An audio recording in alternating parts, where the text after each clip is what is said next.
Olá, começando agora mais um Beneficência na TV. No programa de hoje vamos falar sobre a diverticulite. Um bate-papo com o cirurgião gástrico Dr. Guinis Alvarez. E ainda, você sabe o que é medicina nuclear? É uma especialidade da medicina. E no programa de hoje você vai conhecer um pouquinho sobre essa especialidade médica que tem aqui na Beneficência Portuguesa. Então, olha, não saia daí, no ar, Beneficência na TV.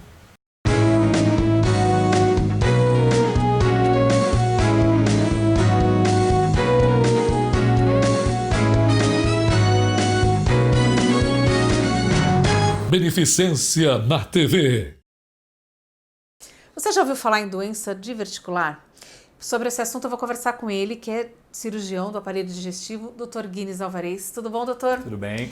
O que vem a ser doença diverticular? Então, os divertículos são pequenos saquinhos que aparecem na parede do intestino grosso.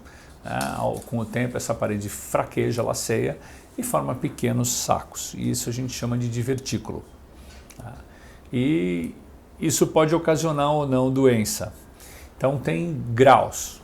Se a gente faz uma colonoscopia, por exemplo, e encontra divertículos, não há queixa nenhuma, a gente costuma dizer que o paciente tem diverticulose. Algumas pessoas têm divertículos e tem uma dor frustra, baixa na pelve, do lado esquerdo, mais frequente. Elas tomam um analgésico, um antiespasmódico e isso melhora. Se o intestino melhorar, essa dor desaparece, vem de vez em quando. A gente costuma dizer que isso é doença diverticular. Algumas pessoas vão ter uma dor forte, importante, baixa na pelve do lado esquerdo, mais importante, com febre, com sintomas de irritação do abdômen, eles têm diverticulite. Então, são nuances da mesma doença. No caso dessas primeiras que o senhor falou, toma um remédio, melhora, não tem febre, não tem nada. É possível viver normal, Uma vida normal, não precisar procurar um médico e nem saber às vezes se tem. Exatamente. A maior parte das pessoas nem sabe que tem.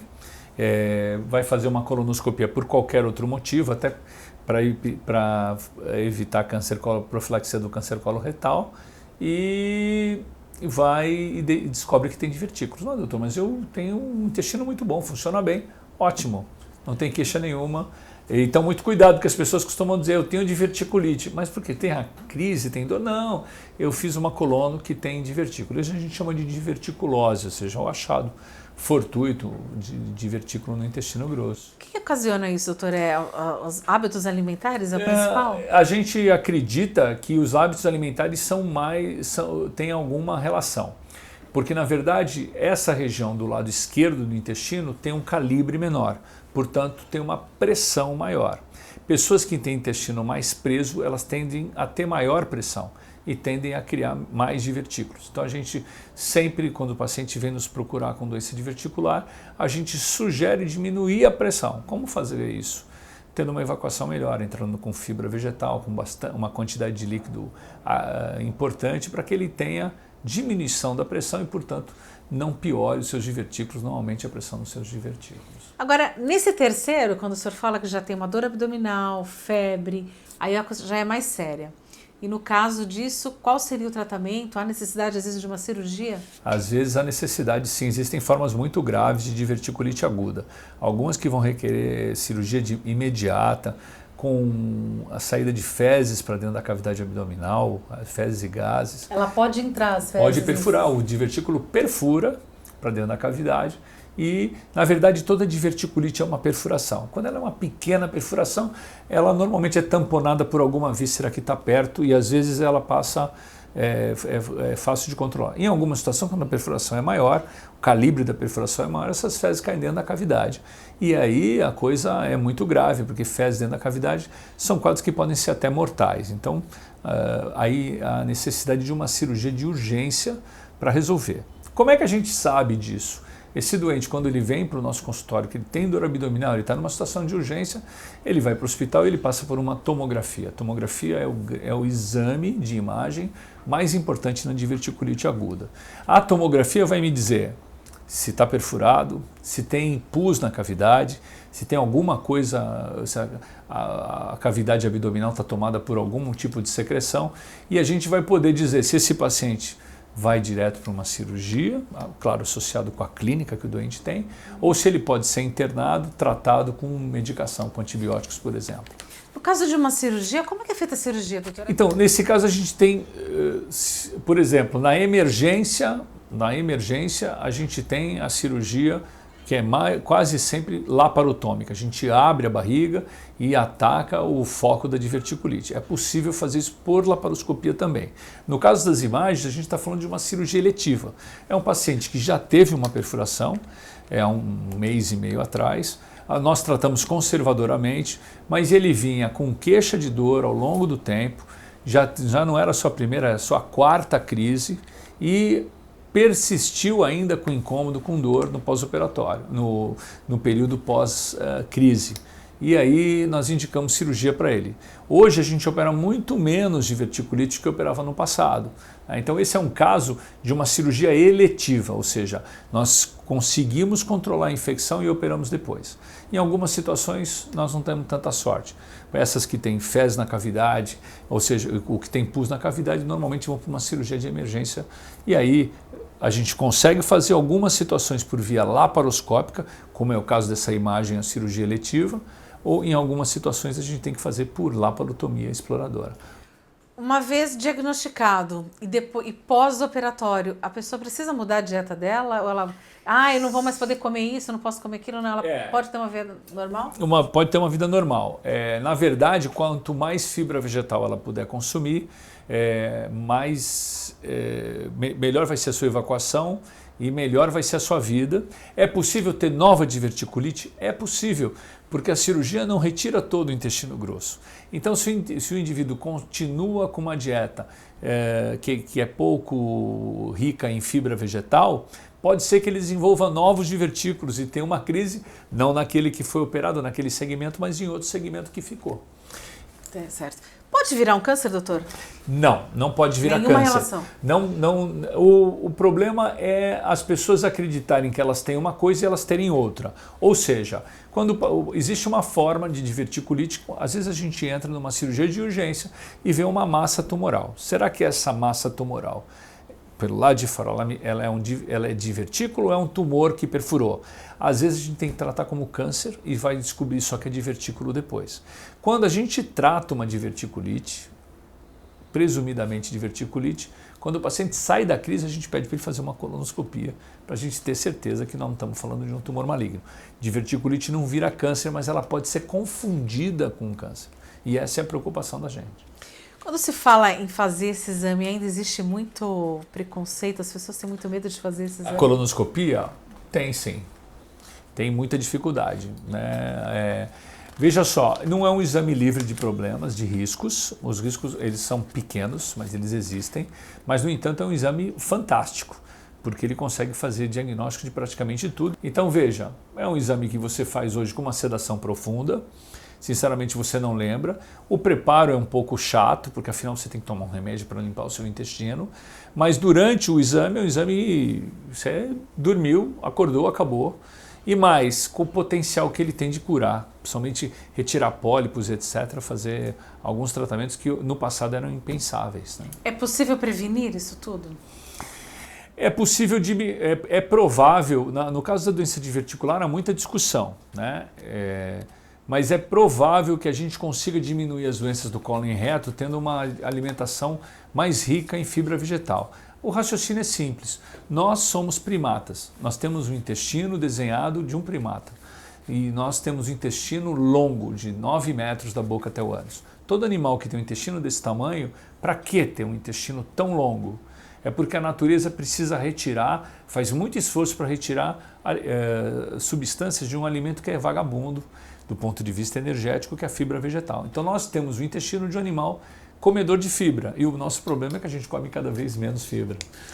Eu ia perguntar qual é o alimento saudável para o nosso intestino. Pois né? Exato. Mas é o que a gente brinca, né? Ninguém convida ninguém para comer brócolis, né? A nossa sociedade, ela brinca, a nossa sociedade, ela brinda, ela comemora sem fibra vegetal. Então eu costumo dizer, não tem ninguém que convide ninguém, vai na minha casa que eu vou te fazer um almeirão, né? As pessoas, verdade. a fibra... a nossa sociedade trocou o que é benéfico por aquilo que é gostoso, e com certeza a fibra vegetal perde por uma série de alimentos nesse quesito. É bom dar um jeitinho de incluir, né? É bom mesmo. Mas dá para incluir, né, na alimentação, pelo menos um dia sim, um dia não, já seria o ideal? O ideal é que a gente consumisse fibra vegetal todo dia, em alguma parte na alimentação. Tem que lembrar que a fibra vegetal é a fruta, o cereal também, né? Ou seja, a gente pode começar consumindo fibra vegetal de manhã, cedo no café da manhã, que seria muito mais importante do que, por exemplo, comer um pão, né? Começar com uma fruta. Na doença diverticular, há uma antiga ideia de que não se deve comer sementes, e porque as pessoas acreditavam que as sementes entrariam dentro de um divertículo e provocariam uma perfuração. Hoje em dia isso não é mais verdade, a gente não conseguiu, não há evidência, hoje nós estamos na fase da medicina baseada em evidência, não há evidência que comer alimentos com semente piorem a diverticulite. O que a gente sabe é que quem consome mais fibra vegetal tem uma melhor evacuação e provavelmente vai ter menor crise, uma crise ou menos frequente de doença diverticular.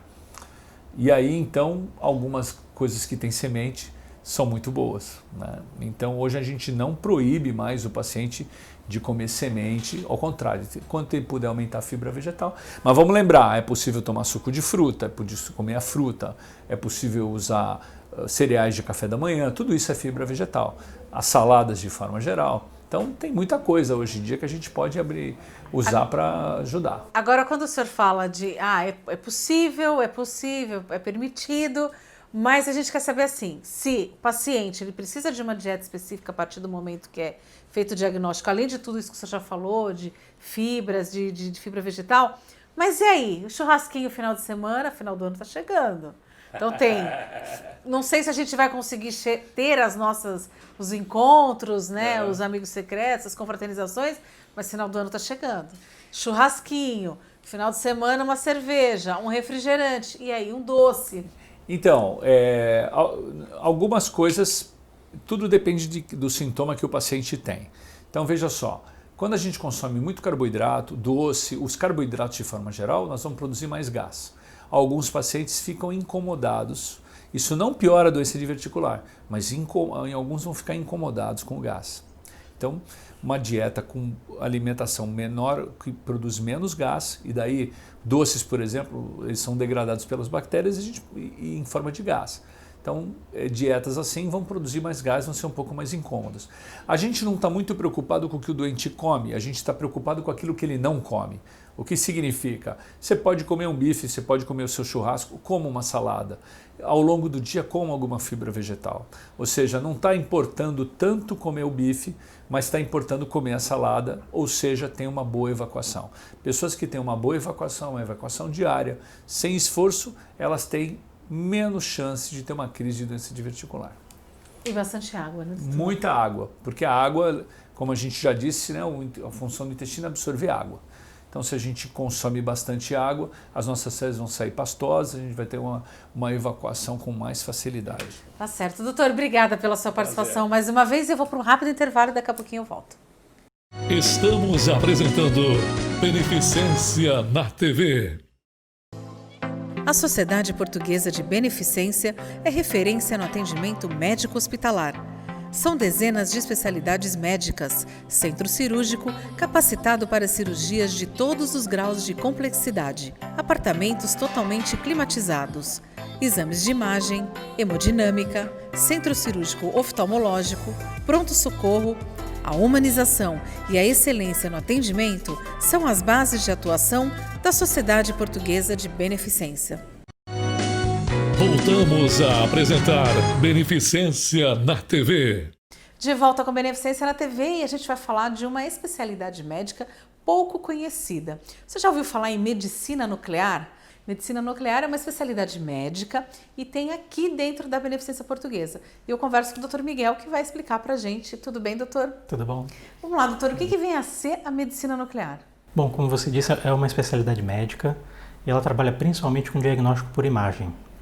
A gente faz os exames que a gente chama de cintilografia. E cintilografias de tudo quanto é tipo de órgãos e sistemas. A gente também trabalha com alguns tratamentos, O mais novo que chegou é o Xofigo, que é o tratamento para câncer para metástase ósseas de câncer de próstata, que já são resistentes ao tratamento de castração hormonal. A gente faz também a terapia da tireoide, tanto para hipertireoidismo quanto para o câncer de tireoide, e também fazemos cirurgias radioguiadas, que é a marcação de uma lesão tumoral, às vezes não palpável. A gente marca com material radioativo e posteriormente a gente faz a detecção com equipamentos no centro cirúrgico. Entendi. O senhor falou, então, são três áreas de atuação. Áreas de atuação diferentes. Então, vamos por partes. O senhor falou dos exames de imagem, no caso, a cintilografia. Mas qual a diferença de uma cintilografia para um exame de imagem como uma tomografia, ressonância? A cintilografia ela se difere principalmente da fonte de radiação. Então, essa é a principal diferença em relação à radiologia convencional, o raio-x e a tomografia. A gente já está acostumado já a fazer um raio-x, a gente para em frente a uma placa, o raio-x ele é enviado do aparelho para o paciente, ele atravessa o paciente e imprime o filme atrás dele. A tomografia nada mais é que um raio-x que gira em torno do paciente. Ou seja, é uma máquina de raio-x também, só que ela faz fotos ao redor do paciente. Então é a máquina que emite a radiação no paciente. Na medicina nuclear, ao contrário, a gente trabalha com material que chama radiofármaco. São materiais destinados ao estudo de algum órgão e que a gente injeta na veia do paciente. Ele tem que ser administrado por via endovenosa. Ele vai atuar de uma maneira fisiológica no organismo e vai carrear um material radioativo que vai emitir a radiação para o equipamento. Os nossos equipamentos não emitem radiação, nenhum deles. Eles são detectores. Essa que é a principal diferença. E a gente também não faz... hoje a gente tem a correlação com imagens anatômicas, que é as imagens híbridas, que mistura a medicina nuclear com a tomografia. Mas a função principal da cintilografia é a imagem molecular, a imagem fisiológica, o funcionamento dos órgãos. Ou seja, ele é bem mais preciso do que os outros exames? Não digo que ele é mais preciso, ele avalia outra parte do funcionamento do órgão. Ele é mais fisiológico. O outro é anatômico, a função principal é anatômica, mas o nosso tem um foco mais na fisiologia. Por exemplo, um problema cardíaco, uma pessoa que teve um infarto, a necessidade dela fazer uma cintilografia do coração. Como que é feito? O que ele vai mostrar exatamente? A cintilografia de perfusão do miocárdio, ele vai analisar como que o sangue está fluindo nas coronárias e nos vasos em geral, do ventrículo esquerdo do coração. Então aí que está a diferença para, por exemplo, a angiotomografia. O pessoal faz. O pessoal analisa a anatomia dos vasos coronarianos, dos vasos que irrigam o coração. A gente avalia a função. Então eles são exames complementares. Enquanto um está vendo se tem ou não obstrução de alguma artéria, o nosso vai avaliar se aquela obstrução está causando uma alteração hemodinâmica, ou seja, se está dificultando a passagem do sangue, porque nem todas as obstruções acontecem isso. Então a gente faz essa complementação funcional, o nosso é um estudo funcional nesse caso da circulação sanguínea no coração. Ele pode, por exemplo, com esse tipo de diagnóstico, ele acaba, por exemplo, substituindo um outro? Às vezes, não há necessidade de fazer um que pode fazer a cintilografia, que ele acaba substituindo um outro tipo de exame ou algum outro procedimento? Tem as indicações certas para cada exame, entendeu? O bom da cintilografia é que ela, por exemplo, se o paciente ele tem queixa, no caso do coração, se ele tem queixa de dor cardíaca, a gente pode fazer uma avaliação para ver se aquela é uma queixa realmente do coração ou se é de algum outro motivo. A gente vai ver se o sangue está circulando direitinho no músculo cardíaco. Se tiver tudo normal, na grande maioria das vezes, não é um caso cardiológico, às vezes é algum outro motivo, ou seja, já serve para descartar essa possibilidade. Ou um paciente que fez um teste ergométrico, o teste da esteira, que deu positivo, mas que nem sempre é um positivo verdadeiro, digamos assim, ou seja, ele deu uma alteração elétrica no coração que sugere que o paciente tem um risco de infartar, e muitas vezes a gente faz aqui o exame para tirar essa dúvida, se realmente é uma alteração só elétrica ou se realmente ele tem o que a gente chama de isquemia, né? Que outras partes do corpo a cintilografia pode estar auxiliando? Por exemplo, o crânio, a parte digestiva, também dá para auxiliar nesse exame? A gente consegue avaliar, por exemplo, você falou do crânio, né? A gente faz a cintilografia de perfusão cerebral. É um fármaco que vai analisar como que o sangue está chegando nas regiões do cérebro. É bom para avaliar, por exemplo, pacientes com doença vascular cerebral, que já teve algum AVC, para avaliar a extensão que teve esse AVC, uma avaliação mais tardia, é claro, principalmente demências. A gente avalia os tipos de demência que pode estar ocorrendo dependendo de acordo com a apresentação clínica do paciente. Aí o neurologista que solicita o exame analisa a nossa imagem, vê o quadro clínico e consegue já direcionar para qual diagnóstico que ele vai fechar, né? A grande maioria dos casos de demência, por exemplo, que a gente está falando da cabeça, né? A grande maioria dos casos é o Alzheimer, mas a doença de Alzheimer. Continuando na cabeça ainda, a gente também avalia como que está a região dos núcleos da base, que é uma região específica dentro do cérebro, que se houver degeneração dessa região, é muito indicativo que a pessoa com suspeita de doença de Parkinson, né, seja confirmada por esse exame. Entendeu? Então ele tem uma suspeita, ele não sabe se é um Parkinson ou se é um parkinsonismo. Tem medicações ou situações que causam os tremores. O neurologista ainda está naquele caso meio inicial, está suspeitando, pode pedir para a gente o exame chamado TRODAT. Saindo dos exames, o senhor falou também da parte de terapias. Quais seriam essas terapias, doutor? Terapia, então, a primeira que teve foi da tireoide. Então, a gente trata principalmente aqueles casos de hipertireoidismo, em que o paciente ele já é resistente ao tratamento medicamentoso convencional. Aí a gente serve como uma boa opção, ao invés de fazer uma cirurgia, a gente faz a terapia com radioiodo, tá? Que é o iodo radioativo, é um isótopo que a gente chama, né? A gente tem o iodo frio, que é o que a gente consome na alimentação normal. Normalmente o sal nosso é enriquecido com iodo, e também tem os outros tipos, os isótopos, ou seja, tem o que é radioativo, que é o que a gente usa na medicina nuclear. Então, esse seria um dos tratamentos que são feitos aqui. Existem outros ou só da iodoterapia? Então, a iodoterapia, então, como eu falei, ele trata o hipertireoidismo e também tem um papel importantíssimo no tratamento do câncer da tireoide. Tá? Então, o paciente, quando tem o câncer da tireoide, ele vai fazer a cirurgia de remoção da tireoide e a gente faz, como a gente diz, a ablação, ou seja, a retirada pelo método radioativo dos restos pós-cirúrgicos. Também trata metástases, né? Esses casos de câncer de tireoide também causam metástases, ou seja, ele se espalha, ele sai do pescoço e vai para algum outro lugar do corpo. A gente também faz o tratamento dessas lesões. E um outro tratamento que a gente está fazendo agora bastante é o Xofigo, que trata metástases ósseas nos pacientes com câncer de próstata que já são resistentes à castração. E a terceira área que o senhor falou seria a parte de cirurgia. De cirurgias radioguiadas, né? A principal atuação nossa hoje é para fazer a detecção de linfonodo sentinela, que é a íngua que drena a região tumoral, né? Para melanoma e câncer de mama, principalmente, né? Então a gente, um pouco antes da cirurgia, a gente faz a marcação dessas lesões ou diretamente do tumor. A gente coloca sobre ele uma gota do material radioativo.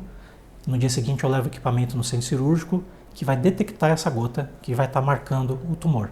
O cirurgião já detecta com o aparelho aquela área e já faz uma margem de segurança em volta daquela região que a gente marcou.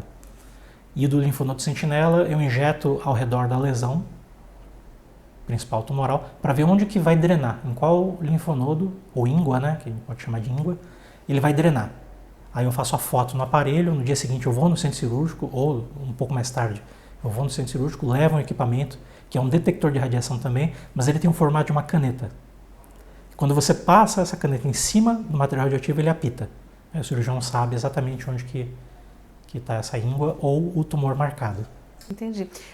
A medicina nuclear ela é uma especialidade nova, porque não se ouve falar muito, né, doutor? Ele não é uma especialidade nova, é uma especialidade já que tem uns bons anos aí de desenvolvimento, né? O grande problema é que a gente não está nas grades curriculares das faculdades, né? Então muitos dos colegas não sabem pedir às vezes, ou quando pede também às vezes não sabe interpretar muito bem o resultado, né? Por isso que aqui a gente sempre prefere ficar bem disposto ao colega para tirar as dúvidas, para poder discutir o caso clínico com eles, justamente porque a gente tem esse déficit na área de formação, não só de quantidade, mas também não tem muito serviço aqui no Brasil. Quando se fala em medicina nuclear, acredito que tenha passado na cabeça de muitas pessoas, mas deve ter alguma coisa a ver com astronauta, com foguete. Não tem nada a ver. E por que ele leva esse nome de medicina nuclear? É justamente porque a gente manipula fontes radioativas que estão expostas, né? Por exemplo, a gente tem um laboratório de manipulação desses materiais. A gente tem a nossa radiação está em forma líquida, né? Ela não é uma fonte de radiação igual, por exemplo, uma máquina de raio-x. A máquina de raio-x você sabe exatamente onde que vai ser gerada a radiação. E ela desligada não irradia ninguém, não gera radiação. É só a hora que você aperta o botão, o raio-x forma os feixes de radiação que vão incidir no paciente. Aqui não. Aqui o nosso está irradiando o tempo todo. Então a gente mexe com fontes radioativas expostas, né? Elas são manipuláveis. Esse é o principal motivo da gente se chamar nuclear, né? A gente lida diretamente com os isótopos radioativos, principalmente para o uso da área médica, né? Tanto os tratamentos como os exames, existe alguma contraindicação? Sempre tem, né? A contraindicação principal, normalmente, é relativa, né? Não é nenhuma contraindicação absoluta, normalmente é a gravidez, né? Como o feto está em formação, ele é muito radiosensível. Isso até para radiologia, né? Tem que ter o custo-benefício de se fazer um exame. Então, vamos por uma gestante que tem um risco grande de ter algum problema por conta de algum tumor ou problema cardíaco, às vezes vale mais a pena ela fazer esse exame com doses controladas, né? Lógico, vão ser bem menores, né, do que a gente usa normalmente, para avaliar. Mas esse é o principal. Normalmente, contraindicações mesmo são poucas e normalmente não está associado à radiação em si, mas ao preparo ou o jeito que é feito o exame. Tá certo. Doutor, obrigada pela sua participação pela primeira vez aqui no Beneficência na TV, né? Nessa nossa nova casa aqui, nessa nova edição. E eu queria deixar o convite para a gente estar falando um pouco sobre o tratamento, sobre alguns outros exames e falar um pouquinho também sobre o tratamento de iodoterapia. Pode ser, doutor? Com certeza. Tá certo. Obrigada e até uma próxima oportunidade.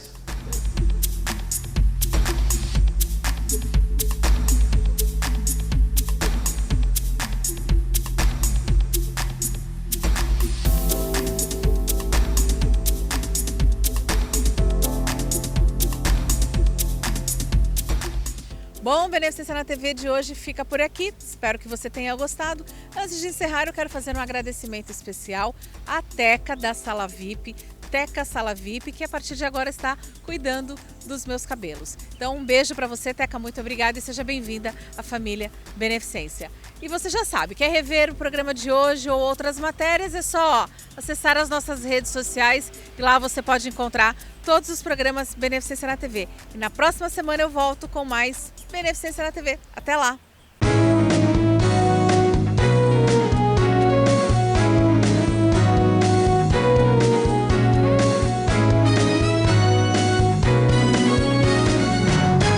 Beneficência na TV.